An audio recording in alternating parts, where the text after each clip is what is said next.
Welcome to Master Key TV. మనం already మాట్లాడుకున్నాం సంగీత దర్శకుడు కీరవాణికి సంబంధించినటువంటి ఏదైతే ఇష్యూ ఉందో ఆ ఇష్యూ సంబంధించి ఇంకా దాని గురించి డీటెయిల్గా మాట్లాడాలి అనేటువంటి టాపిక్ వచ్చినప్పుడు విజ్ఞాన్ గారితో సంప్రదించడం జరిగింది. వారు చాలా ఇంపార్టెంట్ విషయాల్ని మాట్లాడారు. ఆ విషయాలు ఏంటనేది వారి మాటల్లో విందాం.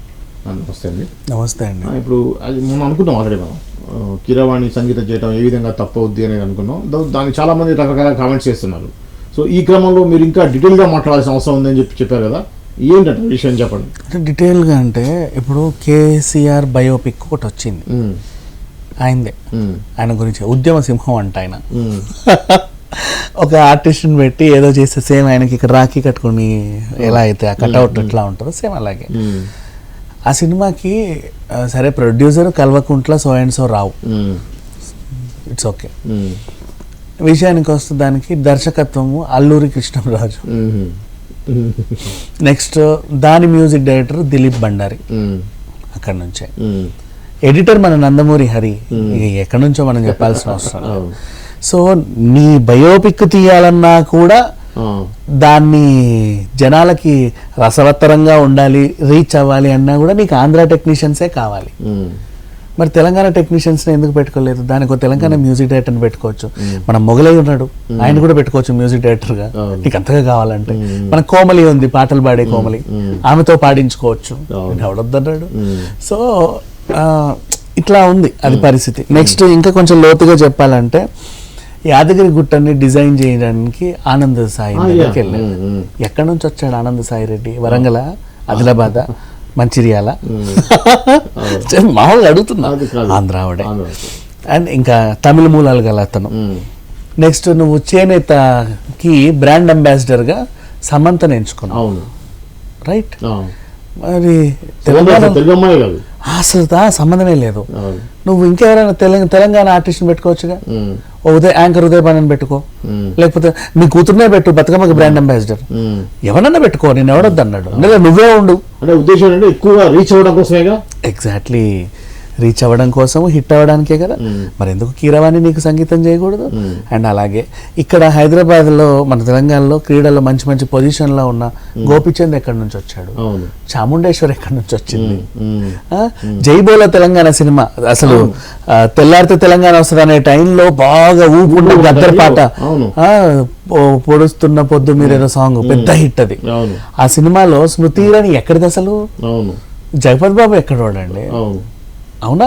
ఆ సినిమా అట్లా చూసుకుంటే ఇంకా బోల్డన్ని, మన చిన్నజీఆర్ స్వామి ఆయన ఎక్కడోడు, ఇవన్నీ తవ్వుతా ఉంటే ఇప్పుడు అంటే ఇంకా బోల్డ్ వెళ్తాయి, వందలు వెళ్తాయి, లక్షలు వందలు బోల్డ్ అన్ని వెళ్తానే ఉంటాయి. ఇక్కడ మాత్రం నీకు వాళ్ళ అవసరాలు కావాలి, ఆంధ్ర టెక్నీషియన్స్ కావాలి, ఆంధ్ర పనిమంతులు కావాలి, మొదలు కొట్టే దగ్గర నుంచి తాళ్లు పీకే వరకు నీకు ఆంధ్ర వాళ్ళు కావాలి. కానీ తెలంగాణ గీతానికి మాత్రం కీరవాణి వద్దు, ఆయన కూడా ఇక్కడే ఉంటున్నాడు, ఆయన వద్దంట అసలు. అదేంటో మరి ఇప్పటికీ. ఇంకా వాళ్ళ ఫ్యామిలీ రాజమౌళి సినిమా తీస్తే నీకు ఆంధ్రాలో ఆయన వెళ్ళి వైజాగ్లో సెట్ ఎట్లా? ఇప్పుడు Mahesh Babu cinema aluminium factory, మొన్నటి దాకా రామోజీ ఫిలిం సిటీ. రామోజీరావు ఎవరికి కడుతున్నాడు ట్యాక్స్? జగన్కి కడుతున్నాడా? దేనికి మరి? ఇన్ని మర్చిపోయి కీరవాణిని వద్దడానికి అసలు రీజన్ ఏంటి ఒక్కటి చెప్పండి. ఎవడే మనోభావం దెబ్బతినిందా? ఎవడాడు మనోభావాలు దెబ్బతిన్నాడు? వాడికి మనోభావం ఉందా? ఫస్ట్ మనోభావం దెబ్బతినాలంటే వాడు మనిషి అయి ఉండాలి. మనిషి అయి ఉన్నప్పుడు మనిషి లక్షణాలు ఉండాలి. నీకు మనిషి లక్షణాలు లేనప్పుడు నువ్వు మనిషివే కాదు, అప్పుడు నీకు మనోభావం ఎక్కడిది? అది ఎలా దెబ్బతినింది? అందుకని అలా అడగాల్సి వస్తుంది. దెన్ అందుకని చెప్పేసి నాకు అనిపించింది, అంటే ఇంకా డీటెయిల్ గా తీసుకుంటే ఎన్నో చోట్ల ఎంతో మంది రకరకాలుగా పనిచేశారండి. వీళ్ళందరూ వద్దు, వీళ్ళ స్వలాభం కోసం మాత్రం అందరూ కావాలి. అయ్యో కాళేశ్వరం ప్రాజెక్టు, మేఘా కృష్ణారెడ్డి ఎక్కడోడండి, మీ ఇంటి పక్కన పుట్టాడా? ఏమన్నా వరంగల్లో పుట్టాడా? లేదా గోదావరిగన్లో పుట్టాడా? కనీసం ఆంధ్ర బటర్ ఖమ్మంలో అయినా పుట్టాడా? సో ఇది సంగతి. అందుకని చెప్పేసి ప్రతిసారి ప్రతి చిన్న విధానాల్లో కూడా తెలంగాణని తవి తీసి మనోభావాలు అది ఇది దెబ్బతిన్నాయి అని ప్రకటించుకోవడం, ఇది రాజకీయంగా సాగే ఒక దుశ్చర్యనే చెప్పుకోవాలి కానీ నిజంగా హెల్తీ ఇష్యూ అయితే కాదండి, హెల్త్ ఎలిమెంట్స్ కాదు. ఇప్పుడు దీనివల్ల ఏమవుతుంది అంటే రేపటి రోజు దీని పర్యవసానాలు చెప్పాలనుకుంటున్నా. అంటే ఇప్పుడు నేను ఐ డోంట్ వాంట్ క్వశ్చన్ ఈ పని చేసిన వాళ్ళు ఇల్లు ఎందుకొద్దు ఇల్లు ఎందుకొద్దు అని అడగడం పక్కన పెట్టేస్తే ఆ ఉన్మాద చర్య మీరు రేకెత్తిస్తున్నారు చూసావా. రేపటి రోజు మీ హాస్టల్లో ఎవడైనా ఆంధ్ర వాడు వచ్చి పక్కన ఉంటే వాడిని కొడతావేమో తిడతావేమో, నువ్వు రా ఆంధ్రోడా నువ్వు పోరా అని చెప్పేసి.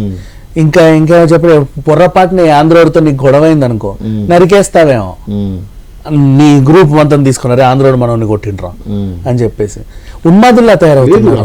అప్పుడు ఉన్నటువంటి తెలంగాణ మూవ్మెంట్ లో ఉన్నప్పుడే చాలా శాంతియుతంగానే జరిగాయి, జరగలేదు. ఎగ్జాక్ట్లీ. దాని తర్వాత 10 years కూడా నిజంగా ఆంధ్ర తెలంగాణ అనేటువంటి ఫీలింగ్ లేకుండా పరిపాలన సాగింది.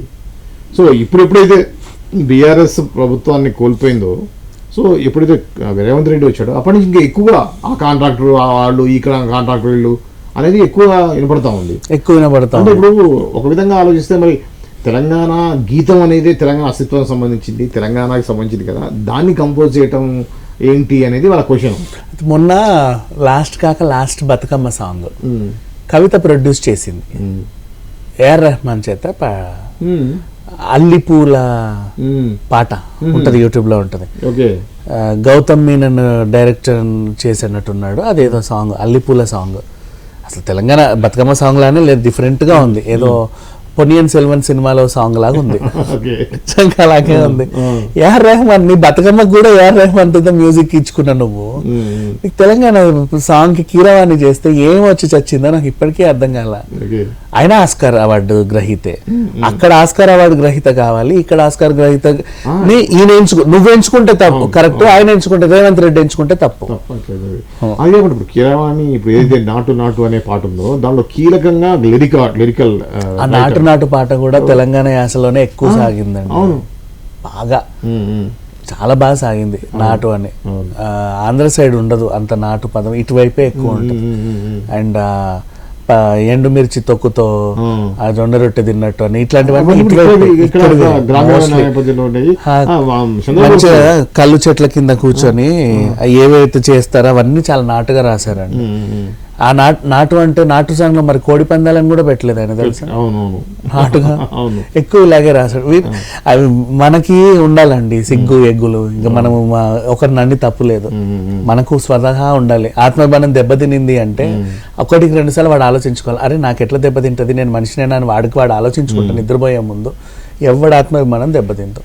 ఇప్పుడైతే కీరవాణి గారే చేస్తున్నారు ఈ పాటని, కీరవాణి గారే చేస్తారు, ఆ సాంగ్ అందరూ వింటారు. అండ్ మళ్ళీ వీళ్ళ డిమాండ్లు ఏంటంటే ఒకవేళ నువ్వు నీ అంతా నువ్వు తప్పుకో, రేవంత్ రెడ్డి అడిగాడు కరెక్టే, ఆయనకి లేదు, నీకన్నా బుద్ధి ఉండాలి కదా కీరవాణి, మా అపమానం దెబ్బతింటది, నువ్వు తప్పుకోలేదా ఫ్యూచర్ లో నీ సినిమాలన్నీ మేము ఇక్కడ బాయ్కాట్ చేస్తామంట. చూడకు, నువ్వు చూస్తే ఎంత చూడకపోతే ఎంత, ఎవరికి వచ్చింది. కీరవాణి వాళ్ళ ఫాదర్ ముఖ్యంగా చాలా పాజిటివ్ గా తెలంగాణలో ఆంధ్రాన్ని తిట్టుకుంటూ మాట్లాడే సంఘటనలు ఉన్నాయి. ఒక ఆంధ్ర వాళ్ళ ఇంటికి వెళ్తే మీరు ఏమిటోళ్ళు, మీరు ఏం చేస్తారు, మీ నాన్న ఏం చేస్తున్నారు అడుగుతారు. అదే తెలంగాణ ఇంటికి వెళ్తే మంచిలు తాగుతావా బాబు బిడ్డ, మంచిలు తాగు బిడ్డ, టీ తాగుతావా బిడ్డ, ముందు మర్యాద చేసి దాని తర్వాత కానీ అసలు అడగరు మీరు ఏ కులము ఏంటి, మీరు హోదా ఏంటి అది అడగరు. ఆంధ్రాలో కల్చర్ ఉంది, తెలంగాణ లేదు, తెలంగాణ కల్చర్ నాకు నచ్చుద్దు అని చెప్పారు ఆయన. ఎగ్జాక్ట్లీ. సో అంత మంచి పాజిటివ్ ఉన్నటువంటి ఫ్యామిలీని నిజంగా తెలంగాణలో ఇప్పటిదాకా ఎవడైనా సరే ఏమిటోళ్ళు మీరని ఎప్పుడు అడగడం చూడలే, అటువైపు ఉంటది మనోడేనా కాదని. అంతేందుకు ఇప్పుడు రాజకీయాలే ప్రత్యక్ష సాక్ష్యం, కాపులను ఎత్తుక్కుంటూ ఆయన వెళ్ళాడు, కమ్మ రాజకీయాలని ఆ రాజకీయాలని రెడ్లని గిడ్లని, ఇక్కడ ఎవరికి ఏమి సంబంధమే లేదు, చాలా నీట్ గా వెళ్ళిపోతా ఉంటాయి. ఆ నియోజకవర్గం ఎవరికి రిజర్వ్ అయింది, ఎస్సీకా బీసీకా అని అడుగుతారు, ఎస్సీకి రిజర్వ్ అయిందంట, అవునా ఎవరు నిలబడుతున్నారు పలానా, ఓహో అంతేనా, అంతే, అంతకుమించి ఇంకా ఎక్స్ట్రాలే ఉండవండి. దట్స్ ఆల్రెడీ రిజర్వేషన్ చేసేసారు కాబట్టి. అలాంటి మనుషుల మైండ్ లో అనవసరంగా పొల్యూట్ చేస్తున్నారు, అట్లాంటి మైండ్లను పొల్యూట్ చేస్తున్నారు. అండ్ 10 ఏళ్ళు దళితుడిని ముఖ్యమంత్రిని చేస్తానని చెప్పినప్పుడు మాత్రం మాట నిలబెట్టుకొని మనిషి రెచ్చగొట్టడానికి మాత్రం మళ్ళీ రెచ్చగొడతారే. మోడీ నిలబెట్టుకున్నాడు ఒక దళితుడిని రాష్ట్రపతిని చేసి, రైట్, అది అసలు ఆయన మాట ఇవ్వకుండా నిలబెట్టుకున్నాడు, ఇలా మాట ఇచ్చి కూడా మాట తప్పాడు. కానీ ఇప్పుడు ఏదైతే కీరవాణి మీద నెగిటివ్ కామెంట్స్, కీరవాణిని తీసుకోవడం విషయంలో వ్యతిరేకిస్తున్నారో, దీని వెనకాల బ్యాక్గ్రౌండ్ బీఆర్ఎస్ అని మీరు గట్టిగా నమ్ముతున్నారా? అవుట్ అండ్ అవుట్ బీఆర్ఎస్ నేను నమ్మడం ఏంటి బీఆర్ఎస్ ఖచ్చితంగా చెప్తున్నా బీఆర్ఎస్ అంతే స్టాంప్ వేసి మరీ చెప్తా. ఓకే. నిన్న నాకు మర్చిపోయే సందర్భం వచ్చింది కాబట్టి చెప్తున్నా. ఎవరో ఫోన్ చేశారు అనమాట, నేను సైబర్ క్రైమ్ నుంచి కాల్ చేస్తున్నాను, మీరు అదేదో ఛానల్లో మంది కాదు వేరే ఛానల్ అదేదో ఛానల్లో అదేంటిది కేటీఆర్ రకుల్ ప్రీత్ సింగ్ అనేదో చెప్పారంట, నీ దగ్గర ఆధారం ఏముంది అని అడిగాడు. నేను అంటగట్టలేదండి అక్రమ సంబంధాన్ని, అలా న్యూస్ వచ్చిందని నేను చెప్పా పలానా ఛానల్లో. సోర్సెస్ ఉన్నాయి కాబట్టి అన్ని ప్రధాన పత్రికలు రాసాయి కాబట్టి అది చూసి నేను చెప్పాను, కానీ నేను క్రియేట్ చేయలేదు. ఐఎమ్ నాట్ ద క్రియేటర్ అని చెప్పి, లేదు మీరు ఒకసారి వచ్చి కనబడాలి అది ఇది అన్నాడు. ఎవడు పడితే వాడు వచ్చి కంప్లైంట్ ఇస్తే నువ్వు ఎవరిని పడితే వాడిని పిలవడానికి లేదు. If you have something notice ఇవ్వండి, నేను లీగల్గా ప్రొసీడ్ అవుతాను గట్టిగా చెప్పాను. నిన్నే నిన్నే జరిగింది ఇది. ఈ విషయం పక్కన పెడితే ఇప్పుడు అది ఎందుకు చెప్పాను అంటే, ఇప్పుడు నేను స్టేట్మెంటే పాస్ చేస్తున్నా ఓపెన్ గా, ఖచ్చితంగా కీరవాణి అంశంలో రెచ్చగొట్టే తన ఈ దీంట్లో బీఆర్ఎస్ ఉంది, ఇది నేను ఖచ్చితంగా చెప్తాను. దీనికి నాకు నోటీస్ ఇస్తే ఇచ్చుకోమని. అంతేనా? ఓకే. అంటే ఎట్లా అంటే వాళ్ళు ఇచ్చేటువంటి స్టేట్మెంట్ బట్టి చెప్తున్నారా, లేకపోతే నిజానికి వాళ్ళ వెనకాల బీఆర్ఎస్ అవుట్ అండ్ అవుట్ ఉండండి. తెలంగాణ ప్రజలు ఎప్పుడు అట్లా చేయరండి. వాళ్ళకి కావాల్సింది తెలంగాణ తెచ్చుకున్నారు, దే ఆర్ సాటిస్ఫైడ్. అంత వచ్చిన తర్వాత ప్రతి దాంట్లో తెలంగాణ వాడే ఉండాలి, ప్రతిదీ తెలంగాణ చేయాలి. మరి అట్లాంటప్పుడు సమంతను కూడా అపోజ్ చేయాలి. అప్పుడు అపోజ్ చేయలేదే, అవును చేయాలి. అప్పుడు వీళ్ళ ప్రభుత్వం అధికారంలో ఉంది కాబట్టి అపోజ్ చేయాల, రైట్? మరి అట్లాంటప్పుడు ఆనంద్ సాయిని కూడా అపోజ్ చేయాలి. అపోజ్ ఎందుకు చేయాల? అప్పుడు వీళ్ళ ప్రభుత్వం అధికారంలో ఉంది కాబట్టి అపోజ్ చేయాల, అవునా? వాళ్ళు గోపీచంద్ ని అపోజ్ చేయాలి, అందరిని అపోజ్ చేయాలండి. సానియా మిర్జాని కూడా అపోజ్ చేయాలి, అవునా? చెప్తున్నా అంటే పాకిస్తాన్ చేసుకుంది కదా అని, అట్లా ఆ రకంగా అయినా సరే వీళ్ళు అపోజ్ చెయ్యాలి అనుకుంటే, మనోభావం దెబ్బతింటది అనుకుంటే ఎన్ని రకాలుగా అపోజ్ చేయాలి. వీళ్ళు ప్రతిపక్షంలో ఉన్నప్పుడే ఈ అపోజ్ అనే పదం తెలంగాణ వాడు వచ్చి సంగీతం చేయాలి, ఆంధ్రోడు చేయొద్దు అనే పదం వచ్చిందంటే దీనికి కారకులు ఎవరు? వీళ్ళే, అంతే. ఇప్పుడు అదే కేసీఆర్ ప్రభుత్వం ఉంటే కీరవాణితో చేయించుకునే వాళ్ళు, సంగీతం అడిగేవాడే ఉండడు, హ్యాపీగా చేసుకునేవాళ్ళు, అది సంగతి. సో వీళ్ళ దీని వెనకాల ఈ జనాల్ని ఉన్మాదుల్లా తయారు చేసే ఈ స్కెచ్ వెనకాల బీఆర్ఎస్ ప్రభుత్వమే ఉంది అని కరాఖండిగా నేనే చెప్తున్నా. అంతే కదా? ఇది అండి ఏదైతే కీరవాణి సంగీతం చేస్తున్నటువంటి తెలంగాణ రాష్ట్ర గీతం సంబంధించినటువంటి ఇష్యూ. సో దీని పూర్వాపరాలు ఇలా ఉన్నాయి. మరింత అప్డేట్స్ తోటి మళ్ళీ మీ ముందుకు వస్తాం. అప్పటి వరకు చూస్తూనే ఉండండి మాస్టర్ కీ టీవీ.